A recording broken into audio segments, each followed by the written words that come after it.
નમસ્કાર દર્શક મિત્રો, વડોદરા લાઈવ 24 માં આપનું સ્વાગત છે। વડોદરા શહેરના ફતેગંજ બ્રિજ પાસેના રસ્તા પર ખાડા અને નબળા કામ સામે સામાજિક કાર્યકરોનો રોષ। વડોદરા શહેરમાં ફતેગંજ વિસ્તારમાં ગતરોજ સામાજિક કાર્યકર કમલેશ પરમાર દ્વારા મીડિયાના માધ્યમથી તંત્રને ઝઘડવાનો પ્રયત્ન કરવામાં આવ્યો હતો। ત્યારે હાલમાં યુદ્ધના ધોરણે કામગીરી કરવામાં આવી રહી છે, પરંતુ હલકી ગુણવત્તાના મટીરીયલ વાપરીને નાગરિકોના ટેક્સ વેરાના રૂપિયાનો વેડફાટ કરવામાં આવી રહ્યો છે તેવા આક્ષેપ કરવામાં આવ્યા હતા।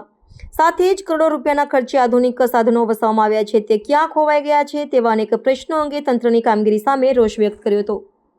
વડોદરા શહેરમાં આવેલ ફતેગંજ બ્રિજથી કાલાઘોડા જવાના મુખ્ય માર્ગ પર પુષ્કળ પ્રમાણમાં મસમોટા ખાડા પડી ગયા છે। ટૂંક સમય પહેલા જ સાંસદ શ્રી હેમાંગ જોશી દ્વારા સૂચનો આપવામાં આવી હતી, છતાં હાલમાં ખાડા યથાવત જોવા મળ્યા હતા। ત્યારે સામાજિક કાર્યકર કમલેશ પરમાર દ્વારા વધુમાં જણાવ્યું હતું કે સ્થાનિક નગરસેવકો અને અધિકારીઓ જ્યારે ઉચ્ચ કક્ષાના મંત્રી જંત્રી આવતા હોય છે ત્યારે લખોટી ગગડે તે રીતે કામગીરી કરવામાં આવે છે। રોડ રસ્તા પર મેકઅપ પાવડર લગાવીને દેખાડો કરવામાં આવે છે।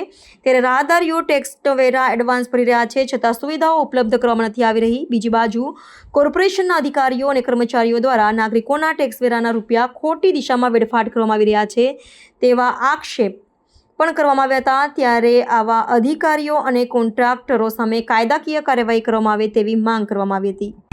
વડોદરા શહેરમાં આવેલ જે ફતેગંજ વિસ્તારમાં ગત રોજના દિવસે જે એક સમાચાર પ્રસિદ્ધ કરવામાં આવ્યા હતા, ત્યારબાદ જે કહેવાય છે કે તંત્ર સફાળું જાગ્યું હતું અને હાલમાં જે કહેવાય છે કે ફતેગંજથી કાલાઘોડા સુધીના રોડ પર જેટલા પણ ખાડા હતા એ ખાડા ઉપર પેચવર્ક કરવામાં આવ્યું, પરંતુ ક્યાંક ને ક્યાંક લાગી રહ્યું છે કે હલકી ગુણવત્તાનું મટીરીયલ વાપરવામાં આવ્યું છે।